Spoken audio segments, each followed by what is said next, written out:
मेरे बाबा जब समुद्र के किनारे पर पहुंचे तो शंकर भगवान ने एक लीला रची। शिव जी ने लीला रचकर पार्वती से कहा, पार्वती मुझे भगवान नारायण बुला रहे हैं, मैं अभी आता हूं, तू यहीं रुक। समुद्र के किनारे पर पार्वती जी को छोड़ दिया।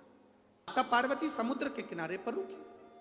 सुबह हो गई, दोपहर हो गई, शाम हो गई, प्रदोष काल आ गया, शिव जी नहीं आए। इंतजार कर रही हैं मां।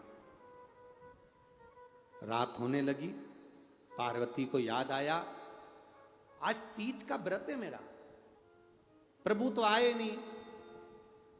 समुद्र की रेत का शिवलिंग बनाया, बालू रेत का, और पार्वती जी ने उस बालू रेत के शिवलिंग को बनाकर उसका पूजन जो सामान मिल गया उससे कर लिया। अक्षत का मतलब जानते हो आप लोग? जम के तो बोलो। चावल। चावल का जो एक दाना होता है, चावल का जो एक दाना, जो अक्षत चावल का जो दाना होता है, रात भर माता पार्वती जी जागी, तीज का व्रत किया। सुबेरे देवाधिदेव महादेव आ गए। सुबेरे मेरे बाबा पता शंकर भगवान आए। आते से भोलेनाथ जी ने पूछा, पार्वती कल तुम्हारा तीज का व्रत था, मैं नहीं था तुम्हारे पास में, तो तुमने तीज का व्रत नहीं करा? पार्वती जी बोली, अभी सुबह के टाइम तो मैंने आपका पार्थिव शिवलिंग का निर्माण कर कर बालू रेत का शिवलिंग बनाया, उसको विसर्जन करा, पूजन करी मैंने। मैं नहीं मानता कि तुमने पूजन करी। पूजन का सामान कहां से आया? पार्वती जी बोली, पूजन का सामान तो नहीं था, पत्तियां तोड़कर चढ़ा दी थी, एक चावल का दाना मेरी माँ के घर का बंदा था, वो चढ़ाया, यही करी थी। अब समुद्र की लहर ऐसी आती है कि जहां पर आप लोग गए समुद्र पे? समुद्र की लहर ऐसी आती है कि जहां पूजन वूजन करी थी वो तो सब पानी में बह गया। रेत जम गई, एकदम प्लेन बर्फी की तरह, खोपरे पाक की तरह।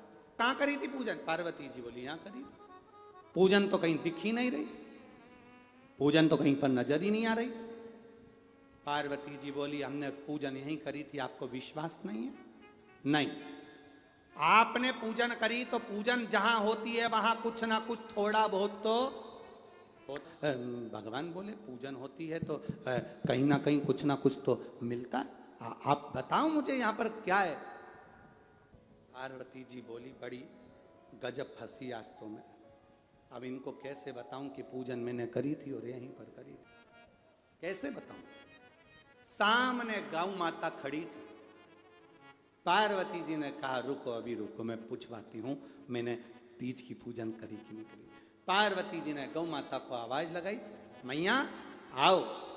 गौ माता नजदीक में आई। पार्वती जी ने कहा, गौ माता रात्रि को तू जगी थी मेरे साथ, मैंने तीज का व्रत करा, पूजन करी, भजन करा, शिवलिंग बनाया। गौ माता बोल, मैंने रात्रि को तीज का व्रत करा कि नहीं करा, तू बता। गौ माता ने अपना मुंह फुला दिया। शिव जी ने कहा, देख ले पार्वती, तूने पूजन नहीं करी। पार्वती जी की आंख में जल भर गया। प्रभु आप जानते हो ना, गाय ने तुम्हारे सामने भी एक बार झूठ बोला था ना।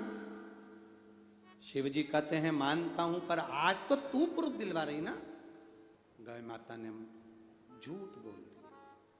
कारण पूजन तो करी थी, पर पूजन का कोई प्रसाद, कोई भाग गाय को नहीं मिला था, इसलिए गौ माता ने कह दिया पार्वती ने कोई पूजन नहीं करी। पार्वती मैया के आंख से जल बह गया। मां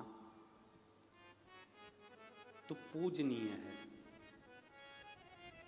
तेरे में 33 कोटि देवी देवता विराजमान है, धर्म तेरे पथ पर टिका हुआ है मां, पर तूने झूठ बोला है तेरे मुख से। जैसे जैसे कलयुग बढ़ेगा मां, तो झूठ बोली है, इसलिए तुझे झूठन खाना पड़ेगी। शंकर भगवान कहते हैं, पार्वती तुम गौ माता को श्राप दे रही हो? नहीं नहीं, श्राप नहीं दे रही हूं, मैं कह रही हूं जैसे जैसे कलयुग बढ़ेगा वैसे वैसे जैसा तूने झूठ बोला है वैसे तुझे झूठन खाना पड़ेगा। गाय पवित्र है, शरीर पवित्र है, पर मुख इसने झूठ बोला और